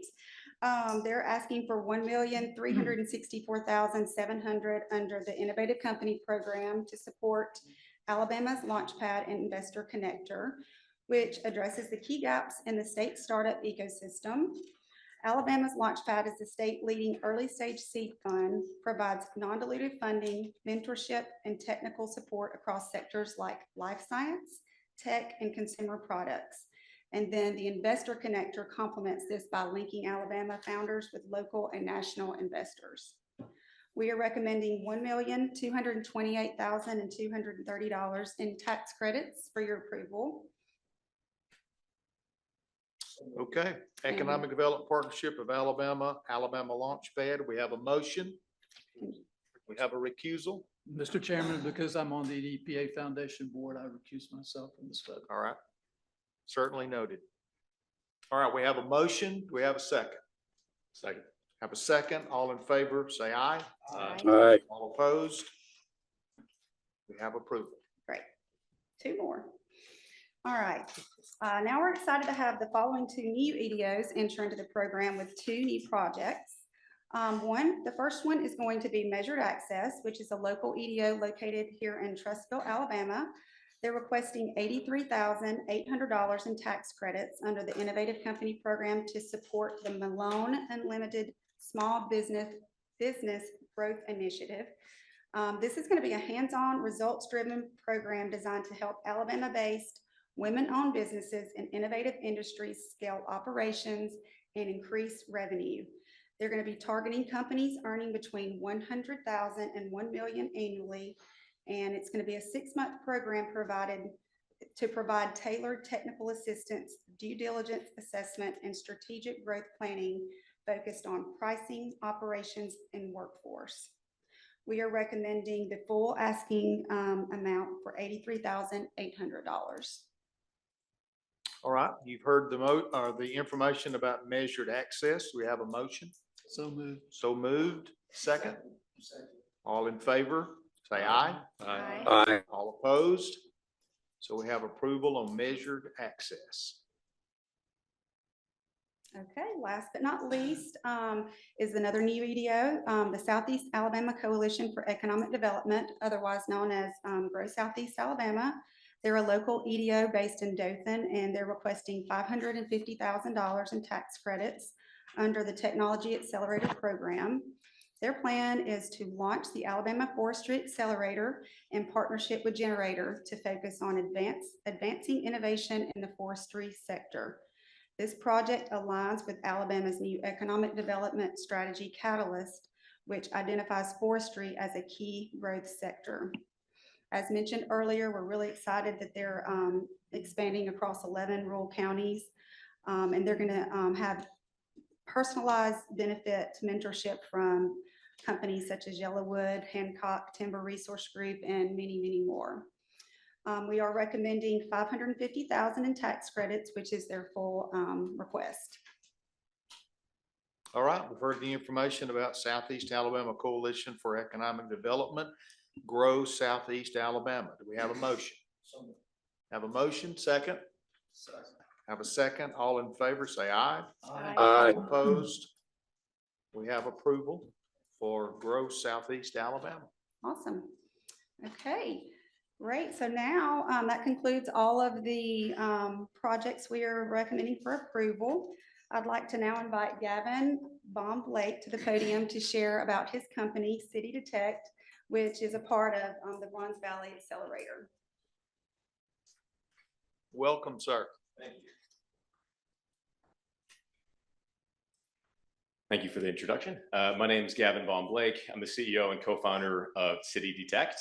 We're an AI native company, and basically what we do is we put cameras onto the tops of different types of fleet vehicles for municipalities. And as those cameras are going around, we're detecting different issues with those communities. That might be graffiti, illegal dumping, homeless encampments, all these different kind of elements of blight that municipalities across the country are facing. And so just to kind of share a little bit of background and story on, I guess, why I'm here is because we're a startup, right? We're a seed stage company. We've raised about $3 million thus far. And our first institutional capital that we raised was actually from Bronze Valley, which was part of the G-Beta program. And so as we've started in Alabama, right, and we're seeing this gravitational pull kind of elsewhere, one of the things that I really found valuable is hearing everybody else who's been in this room talking about, the funds that you guys actually care about investing in startups in Alabama. I started this company alongside my co-founder, Dr. Eric Johnson, when I was actually in law school. He was a professor at the University of Alabama in the urban economics. And, we actually met at a program put on by Alabama Capital Network here in Birmingham. They've been phenomenal. And when Shagan was talking about kind of creating these gravitational pulls, right? It's these different elements of the ecosystem that have really kept us rooted in Alabama. It's through ACN, it's through Bronze Valley, it's through EDPA. It's been a pleasure getting to know Miller and Estes and Dion Gordon and all of these kind of pillars of the startup community. And so as we've kind of gone through, right, we've transitioned from just trying to tell municipalities what is AI in 2021 to now everybody knowing it. City of Orlando reached out to us today, which is like a really nice kind of transition in our sales process. But, we did 439K ARR last year. We're slotted to, get to the 2 million point by the end of the year here. And so I just wanted to say thank you for, everything that you guys have done, for the investment that you're continuing to make in startups in Alabama. We started our company here. We're proud to be from Alabama. And, it's one of the things that, we really hang our hats on. Thank you very much for being here. Any questions from the board? What city? So we're founded in Tuscaloosa. Thank you. Now, where are you from originally? So if you can't notice, I don't have a Southern accent, right? I'm from Michigan originally, moved down here about 7 years ago to go to law school after I got out of the Army. And that's where we started the company and, met my co-founder, and we've really made our community here. So it's been a pleasure to be able to participate in the Birmingham community, and really looking forward to SLOSTAG. So thanks, Dion. We'll see you all there. That sounds great. Well, tell the folks in Orlando it's all happening in Alabama. That's right. All right. Thank you so Thank much you, guys. for being with us today. Thank you. All right, Madam Okay. CEO, I think we're back to you. We are in the home stretch. So next up, we have the talent program update, and we're going to ask Senator Singleton to please provide the intro. Yes, good afternoon. This year, Innovate Alabama has continued to shape our state as a leader in talent development, innovation, and workforce readiness. This year, we also launched our Innovate Alabama Talent Pilot Program, which brought proposals from all across the state, funders who was underscoring the importance of partnering with entrepreneurs to drive innovation and talent attraction and retention. We also are looking at these programs are preparing our students to be highly competitive in a rapid growing industry and resourcing students and funders with the knowledge, the mentorship, and funding and to growing their companies right here in the state of Alabama. I would like to bring on Shannon Allen to give us a further update on our talent pool. Thank you so much, Senator Singleton. It's an honor to present the continued progress that Innovate Alabama is making in talent development. Our programs continue to engage talent across the state as we strive to build the innovative workforce that Alabama's entrepreneurs need to be able to scale and grow.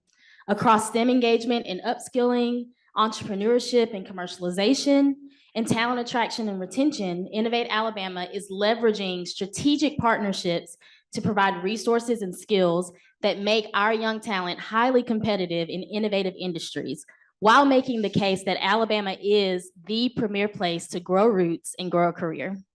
Last year, this board approved $1.4 million from Innovate Alabama's budget to fund programs that enable partner organizations to pilot, test, and refine innovative approaches to talent development.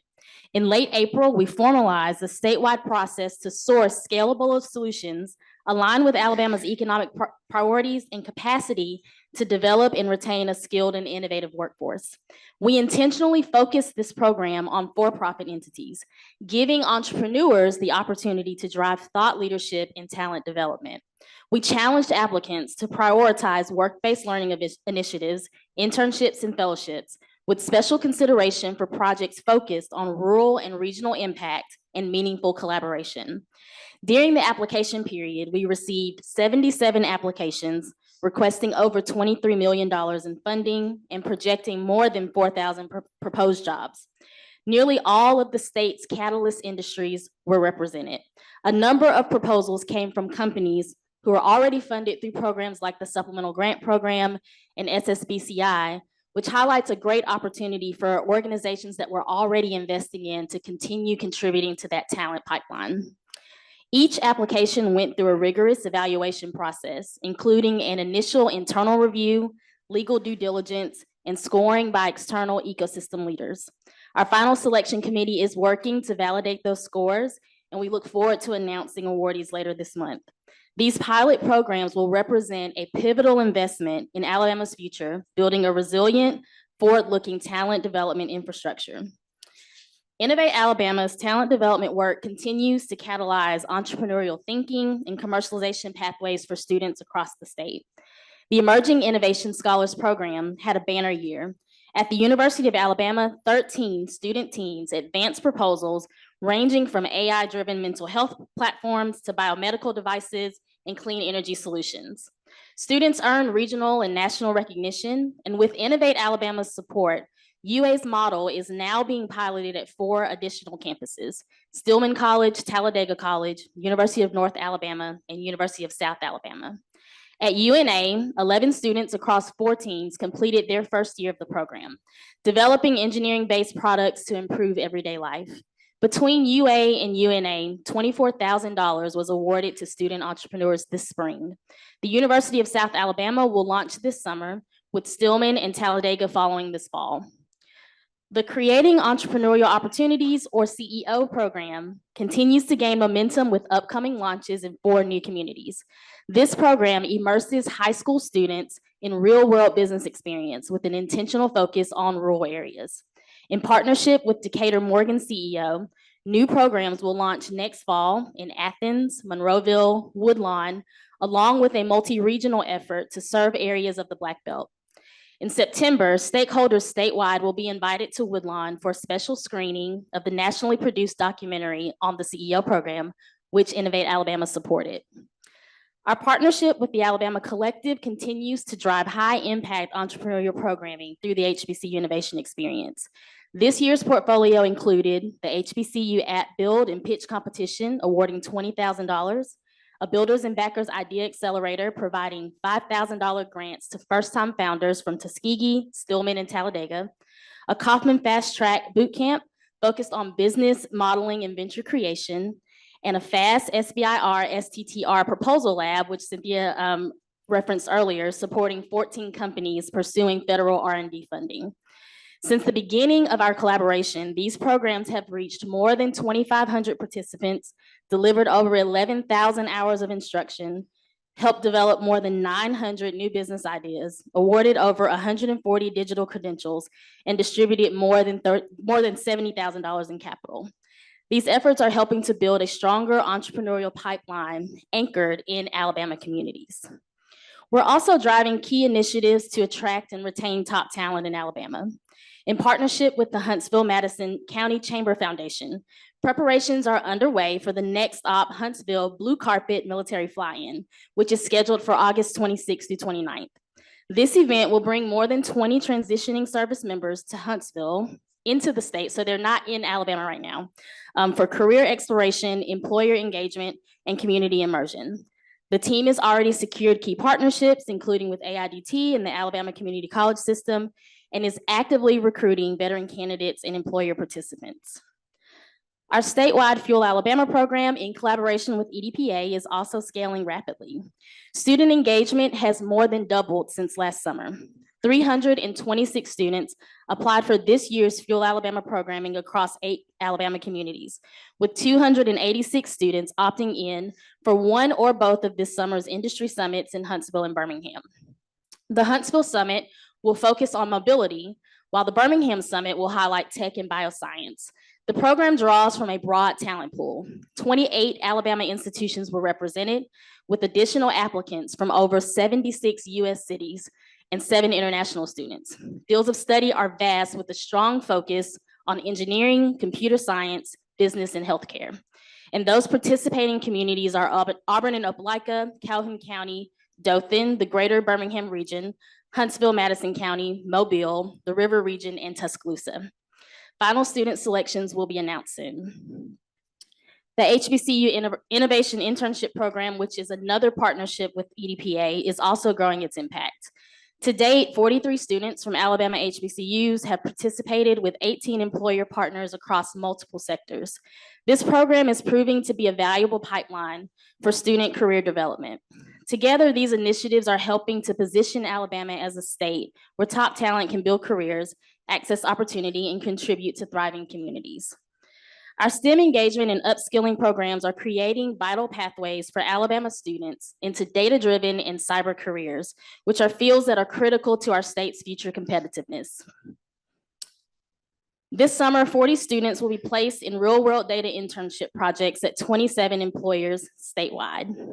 And this program is quickly becoming a model for how Alabama builds its future talent pipeline. And finally, we are proud to support the Alabama Cybersecurity Fellowship, which is led by Advantage Consulting and Solutions. This innovative fellowship equips students with both technical cybersecurity skills and hands-on industry experience through employer placements across the state. At this time, I'd like to invite Kelvin Selden, President of Advantage Consulting and Solutions, to the podium to share more about the fellowship's impact and future plans.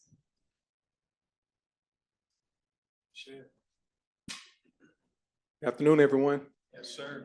My name is Kelvin Selden, and I'm the CEO of Advantage Consulting Solutions. We're an IT and cybersecurity provider located in Enterprise, Alabama. So we've done a lot of work on Fort Novacell, but more recently, we've expanded to the public sector as well as education. So with partnership with Enterprise State Community College, Trenton Community College, as well as Wallace Community College in Dothan, we formed the Alabama Cybersecurity Fellowship Program. I'm sorry, I'm trying to get to these slides. Shannon only gave me 5 minutes. So, You got 4 now. 4, I got you. So, in a nutshell, one of the biggest issues that we've seen new talent and new graduates face in cybersecurity and IT is that requirement for them to have experience from day one. And as an employer, I see the need for it, but at the same time, how do we start developing that new talent if we're not providing them with these opportunities? So for a new graduate, how do you get a job that requires the experience if you don't have the experience? But more importantly, how do you get the experience without the job? So we partnered with the Alabama Community College System and strategically approached Enterprise State Community College, Trenton State Community College, and Wallace Community College in a program where each of the schools provided us with at least one candidate that was recommended by the instructors, with preference given to veterans and individuals who currently have an existing cybersecurity certification or an IT certification. So the program's duration is 16 weeks long, a total of 320 hours. It engages students in their last semester of their CIS course. The classes are live and virtual, taught by industry professionals. So one of the biggest things that we see is that to develop that new talent, we're going to have to step outside of the classroom a little bit. We're going to have to get individuals who actually do this on a daily basis to start training these individuals. So the training is live, it's virtual training. Monday through Wednesdays, we work with the students for a total of 10 hours. And on Thursdays and Fridays, we partner with local organizations that have agreed to host them on site for 2 5-hour days. And on top of that, through the gracious funding of Innovate Alabama, we're able to pay these individuals $18 an hour. That is a huge game changer because most of them have been working part-time jobs anyways, and this allowed them to be completely immersed in this experience. So as part of that additional features that they get, we give them virtual labs, cyber ranges, bi-weekly mentorship check-ins, and we also have monthly evaluations with the instructors and the on-site employers.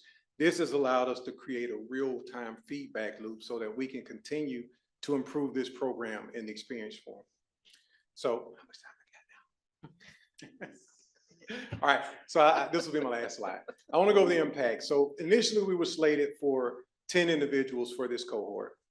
And due to the long process of getting the background checks, because we were placing them with actual organizations that they could go and work on site with.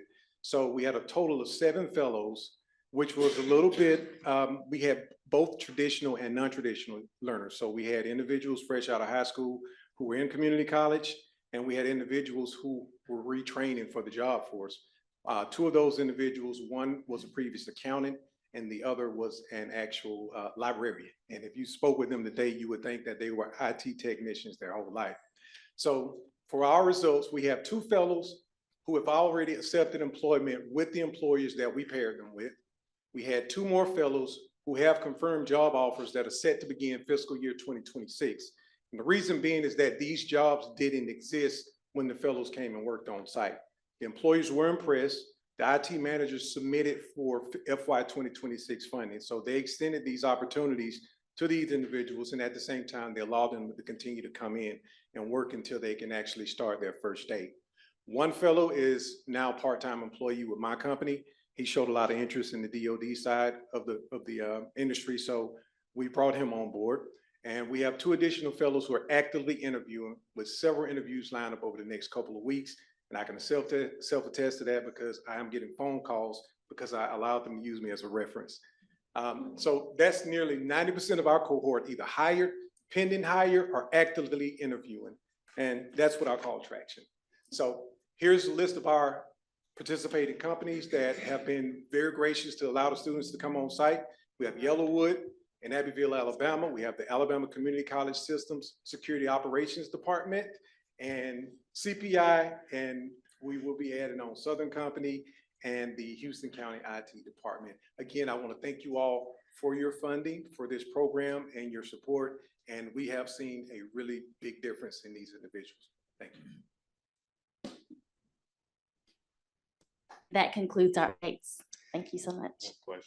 Okay. Shannon, I believe I heard you use the term catalyst industries. Mhm. What does that mean? So the statewide economic development plan that was led by the Department of Commerce that was released had a list of industries that we are focusing on across the state for economic development. And so the name of that plan was Catalyst. And so many of those, almost all of those industries were represented in those proposals. Gives an example. I'm just. So biotech, technology, advanced manufacturing, logistics and distribution. So I think, I can't remember how many, but almost the whole list was represented.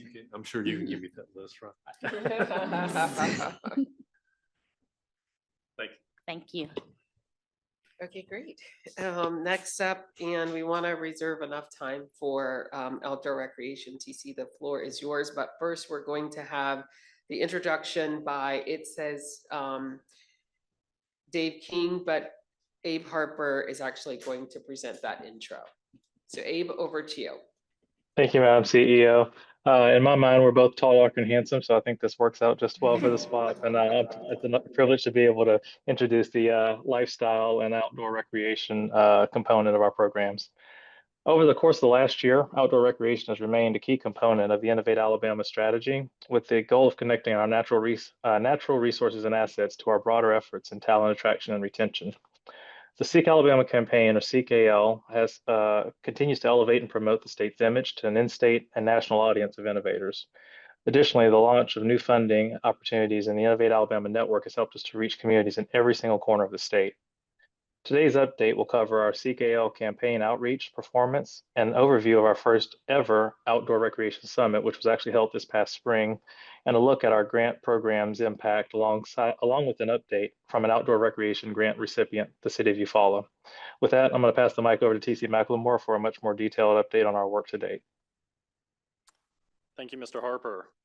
I'm excited to kick off today's update with an overview of Seek Alabama's performance to date. If you remember, we didn't just launch a $98 million small business program with SSBCI at SLOSS Tech. We also launched Seek Alabama at SLOSS Tech in 2024. And I'm excited to report that we've been able to deepen our connection to Alabama's innovation ecosystem and to innovators really across the country and across the world. We've been able to do that in large part thanks to our continued partnership with Mansueto Ventures, which owns Inc. and Fast Company media brands.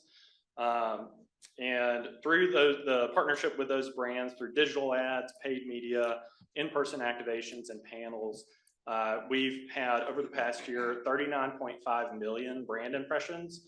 7.3 million of those came from our Fast Company partnership. So we're seeing really strong traction among the audience that we seek to engage, those innovators and entrepreneurs, both in state and out of state, really framing the perception of the state as a place with abundant innovation activity and abundant natural resources. Our website has also enjoyed a lot of traction. Some folks are using it when some friends are in the state or traveling to different parts of the state to connect folks to what might be in their backyard. We've had over 100,000 visits to the website over the past year. It's been such a great reference tool for our outdoor rec assets, but also a way in which we can tell the stories of Alabama's innovators and how they enjoy getting outdoors. In March, we traveled to Austin, Texas, to South by Southwest, to Inc.'s Founders House. This was a great opportunity to get our brand and our stories squarely in front of an audience of innovators, founders, and storytellers.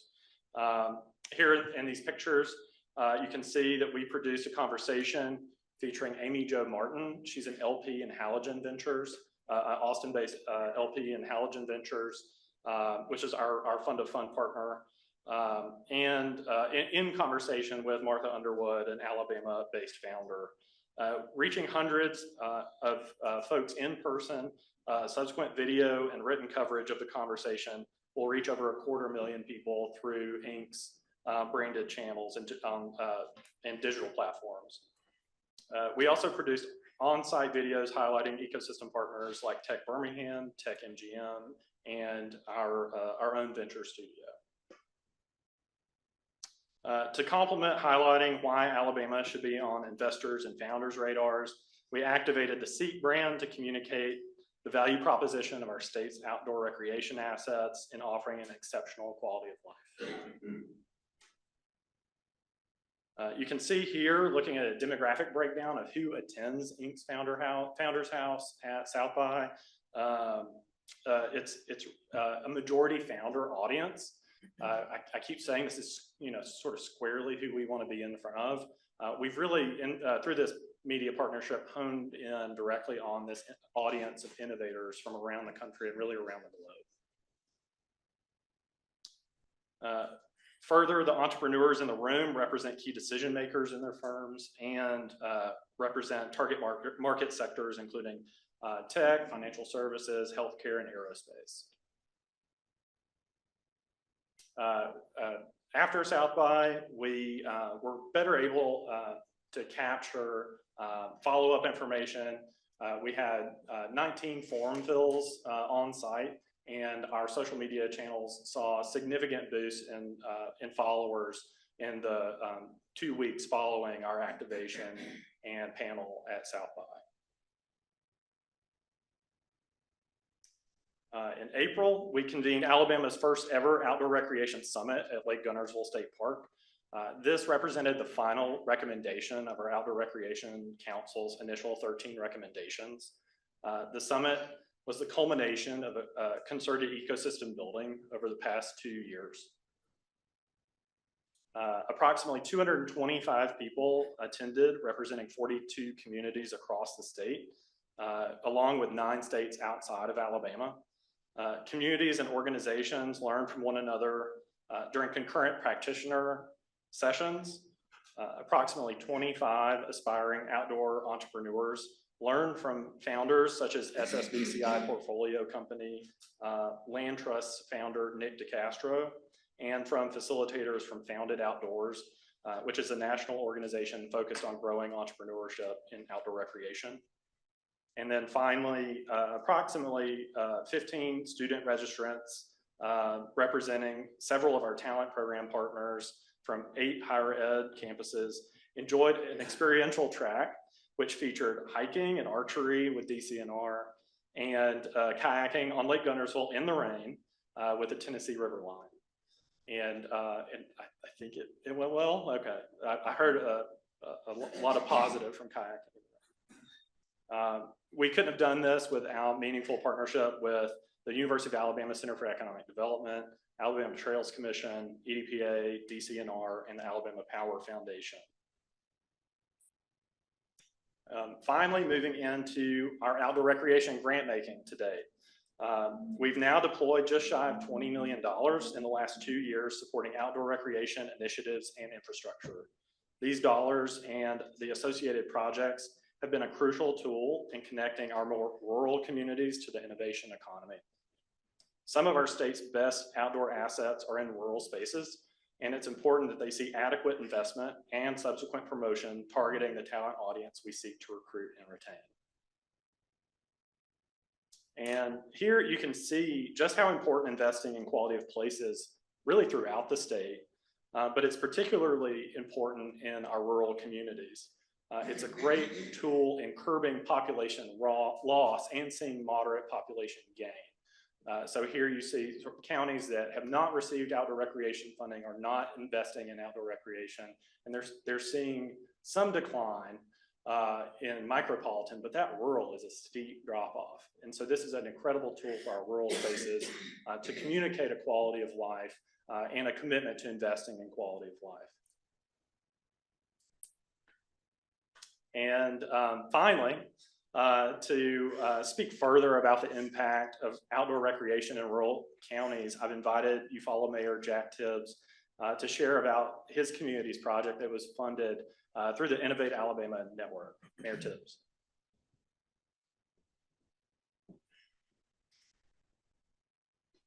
Thank you, TC. It's an honor to be here, and thank you very much for investing in our city. I'm pleased to announce that there's no AI in a kayak. Yet. It will be. Yet. How many's been to Eufaula? You know, we're blessed with a lot of nice assets in the city of Eufaula. We have a historic downtown with nice restaurants, shops. We have a project right now with the old Bluff City Inn that sits right on 431. We have a Marriott there that's turning that into an 85-room boutique style hotel, which will be a game changer for our city. It's been sitting there for 30-something years, looking like it was built in 1885. We have a state park. We have a national 11,000 acre national wildlife refuge there in Eufaula. So we got all these nice assets, and we also have another nice asset, a 45,000 acre Lake Eufaula, sitting right there in our backyard. And it brings a lot of tourism dollars to our city, which helps our small businesses. In our city limits, we have a lot of tributaries, creeks that run into that big lake. And I've been the mayor now for 13 years, and I've been trying to figure out a way how do we utilize those creeks, because they're beautiful. I mean, it's just a beautiful outdoor experience to be out there on those creeks.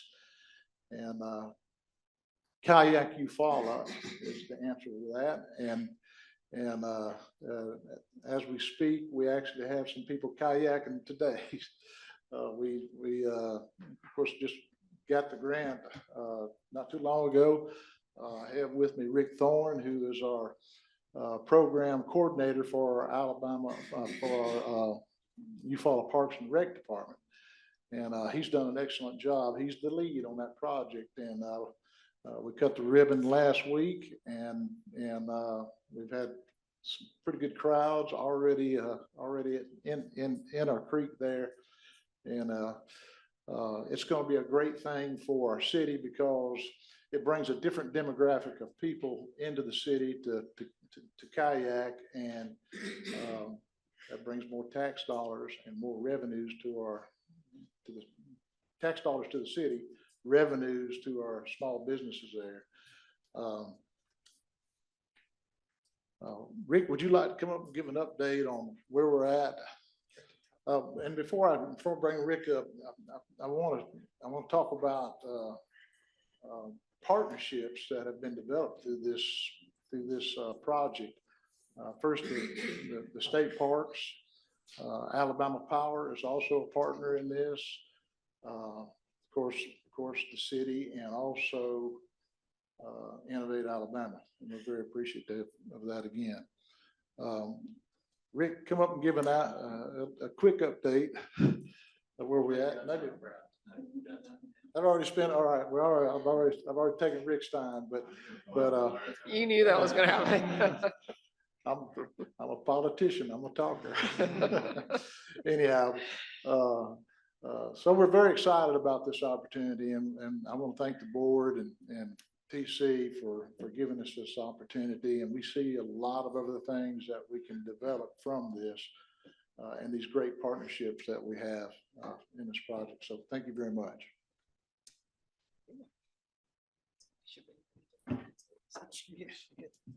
The city of Eufaula is just a great model for communities that can take advantage of what's in their backyard. So thank you Yes, for being here. This concludes my Yes, report. indeed. You're done. If anybody has any questions. Any questions? Any questions? Okay, that wraps up our focus areas and back to you. Thank you, Madam CEO. Appreciate it very much. Mayor Tibbs, thank you for being with us. Rick, thank you for your efforts on behalf of your city and the opportunity to be with us today. Thank you so much.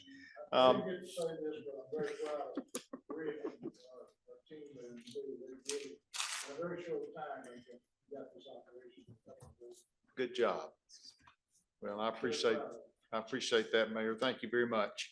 Well, a couple of topics that I want to mention, and then we'll get to any other comments that the board may have. But first off, I want to recognize our Innovate Alabama staff.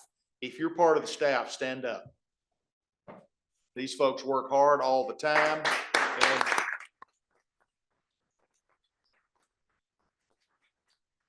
we appreciate them and appreciate what they do for the board and what they do for the state of Alabama and all the initiatives.